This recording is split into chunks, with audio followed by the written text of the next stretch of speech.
Hello, I am Mighty Blue Justice. I am a outfit leader and a player for Thunder Cougar Falconbirds on Soltech, and I have been taking it upon myself to document the comings and goings of Outfit Wars over the last 6 weeks or so.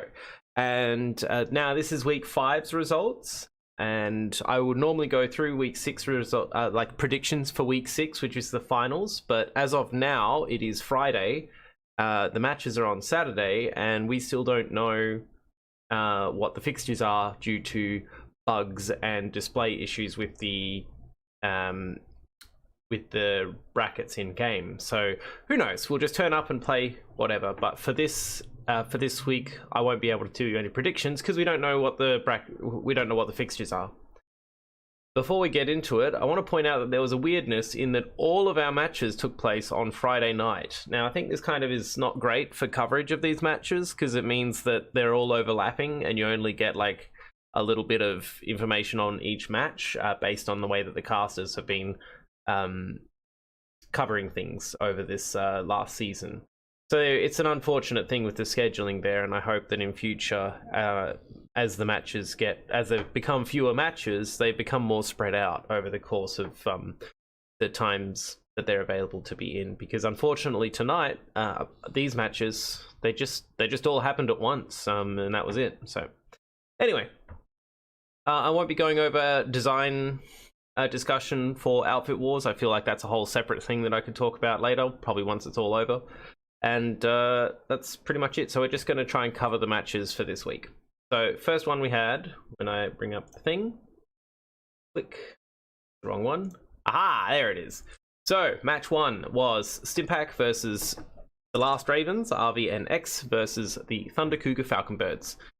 So this match was kind of the hot ticket for this weekend, because these guys, more or less, a lot of the players played each other last year in the silver rank match for Soltech for the season 2 of Outfit Wars. So it was a pretty good match to start off with as well. They had a really fast, furious, even start. All of the teams had basically an even score for about the first 20 minutes for the first 20 minutes of the match, and then with everybody fighting super hard around that point in time, Stim sort of made a very big play for Relic Aka, which was one of the TCFB home relics, and they overcommitted a lot of resources to get it. They used 2 orbital strikes, and they did end up getting it, but in the process they lost a fair bit of their territory in the south to the Last Ravens. Around shortly after that as well, Ravens made a push to Relic B to capitalize on TCFB being spread out, but they managed to get defended pretty well by the TCFB guys. They managed to fight them off with a decent amount of base building around Relic B to keep everybody out. And at the same time that was happening, there was an NC commando who managed to drop a Courtin bomb on like the forward base that the TR had set up in the cliffs near Relic Chiron. And then there was just this whole base that had no spawn tube there. It's quite funny. So after that one, Stim basically kept harassing the VS bases in the center after this. So they went from Akka to G, and then they tried to split the map again, like they did in the last time, a few matches ago. So they went for Relic G, and then they actually wiped the TR off of Relic Hosk, even though they didn't have a connection, and they actually camped there on the base for about 80 seconds whilst Relic G captured, and then they were able to take Relic Hosk. We had a really good spot on the stream there with one of the TCFB pilots, Boogie Down, who was trying to do the mid-air thing where you spin the ESF in mid-air and you can repair it. Unfortunately, it didn't quite go so well, and he just gravity happened and the scythe exploded, and but he had safe fall, so he was just kind of standing there looking a bit lost. By the end of the match, though, that was kind of pushing towards the end of the match, and the RV and X guys had amassed a huge lead, and they were streets ahead of the competition. And because Stim had been cutting across on the north side of the map there, Stim managed to come second, and TCFB came third. So we move on to match 2. Match 2 was Doge, Overthreat, and AMXE. AMXE and Overthreat both bought full teams, and Doge had been on a huge recruiting spree over the last week. One of the oddities, though, is a couple of their rosters of people who played for Doge contained players whose names had BMLX in their name. So I don't know if there's any kind of ban evasion going on there or what the dealio is, but something happened. So the match started off with AMXE. They got off to a really good start.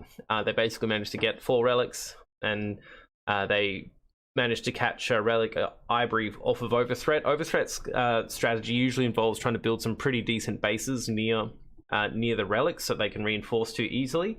But in this case, it wasn't enough. Like, the infantry wasn't strong enough to stop AMXE from just being able to hold the entrances to the donuts. And AMXE were able to capture that base pretty comfortably, actually, against a very strong attack from the TR there, even with the TR base. Just after that, there was a really cool moment on the stream where there was a Reaver and a Mosquito fighting each other with rocket pods and the air hammer. And then they just kind of gave up each and went off their own ways. It was kind of funny. After that, Doge actually managed to push up really hard after that. Doge managed to capture 5 relics, whilst AMXE eventually got pushed back to Relic Demos, where they managed to hold out for quite a long time against Overthreat there. And then what happened was quite clever. So Overthreat was pushing Relic Demos, but Doge pushed Relic Ivory and started to capture on Relic Ivory. And just before Overthreat were able to get on point at Relic D, the AMXE guys were able to drop on the relic behind at Relic Etna. So when Overthreat got to Relic D, they actually had no connection from either of those bases, which was really strong. And then after that, the AMXE guys were able to drop in and steal the capture from Relic I from Doge. So it was a really good play from them on that march. And then a little bit later in the match, there was a moment where Overthreat had like cut off Relic Gamma, and they used an orbital strike on the one Doge player that was there. So it was one guy at a base that was cut off and wasn't generating any points, and they just used an orbital strike on him. It might have been a misclick, who knows, because they'd been dropping a lot of Citadel shields around the same time. And then just after that, though, AMXE managed to do a really good capture again at Relic Ivory, the same one that they'd done at the beginning. Lots of TR, Banshees, and infantry were dropping in to try to contest it, but AMXE managed to close it out with an underpopulation disadvantage. So they played that one extremely well. But unfortunately, by that point in the match, AMXE was about 150 points behind, and there was a kind of good play for Overthreat. They almost lost their home relics to each of the factions. They almost lost F to Doge, and they almost lost Etna to AMXE. But they managed, if that had happened, then they would have been cut off and lost all of their income. But it didn't quite happen. They were able to defend one of them, and Overthreat managed to win the match, and Doge took second, with AMXE coming third. And as a result of this, in the ladder, combined with the other results of other matches, spoilers, AMXE was eliminated from the ladder this week as a result. So move on to match 3. So match 3's got some weirdness. Match 3 was THOC, whose outfit tag is like CSZC.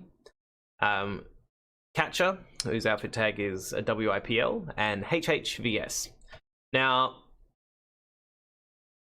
interestingly enough, I've heard some rumors that the THOC outfit shares some membership with the disqualified outfit RWCN, like there's an overlap of the members, one or the other. I don't know that it's like an alt fit or anything like that. However, considering that Thoc's attendance to Outfit Wars before the RWCN disqualification was abysmal, they were barely turning up. And then after RWCN has been disqualified, suddenly Thoc's team has appeared out of nowhere. They're bringing in a whole team now. I think there's some merit to the rumors there, a grain of truth, if you will. But you know, I can't prove it one way or another. So the match itself was really weird to watch. All three of the factions opened with the same strategy, which was just tanks. It was interesting to watch, actually, like just a big open tank battle, but none of them captured any relics for the first 20 minutes of the fight. It was really strange. It's like the guys just sort of waffled around fighting with the tanks. And then the coverage, because of the matches overlapping, the coverage from this match then sort of has a dark spot there. And then the next time any coverage came back, it was 20 minutes into the match. It was only for a few seconds, and each of the teams only had about 20 points on the match. And that was like, yeah, it's like the match wasn't moving very much. And then they came back again, probably with about 27 minutes left on the match. All of the factions had built a lot of bases, like all over the map. There was about 7 or 8 orbital strikes, and all 3 factions. But there was still not very many points earned on any of the factions.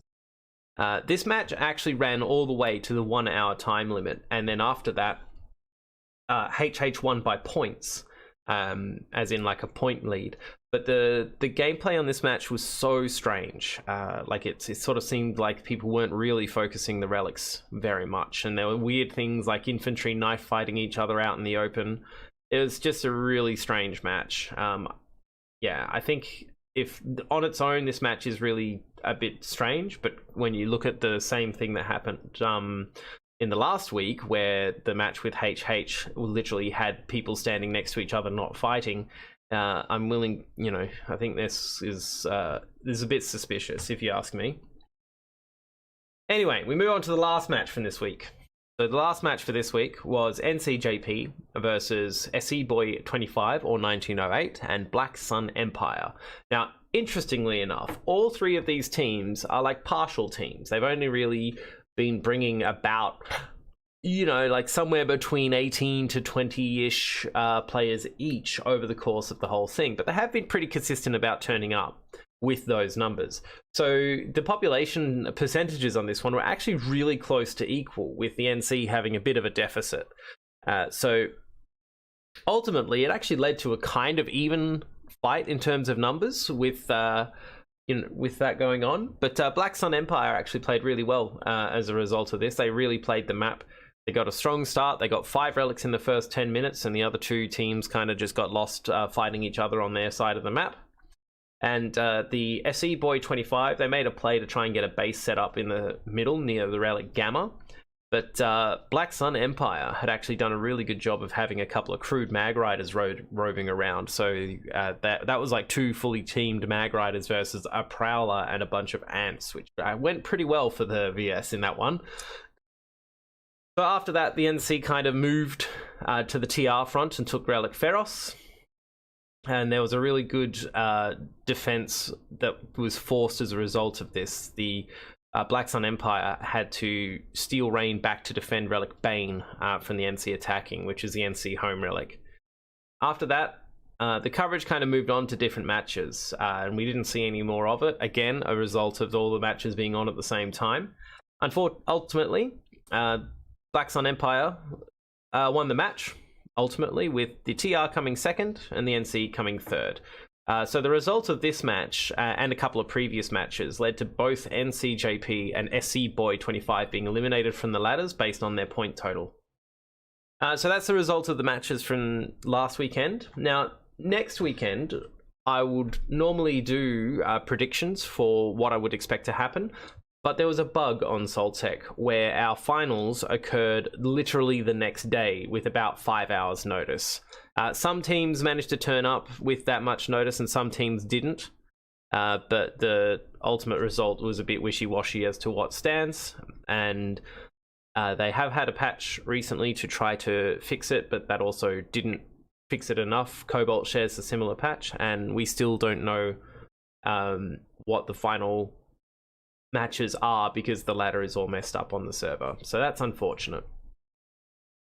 So whatever happens tomorrow, there will be matches to watch is the best that I can say, but I would not be able to do any predictions. The teams playing in the final will be some combination of the following outfits. So on NC, you have Stim, Doge, and Thok. On the TR, you have Last Ravens, RVNX, Overthreat, and WIPL or Catcher. And on the VS side, you have HHVS, the Black Sun Empire, and Thunder Cougar Falconbirds. That's pretty much it. You can expect to see those teams playing some combination of those teams tomorrow night. So that's it for tonight. Thank you very much, guys, and have a good weekend. Enjoy the matches. Catch you later. Bye.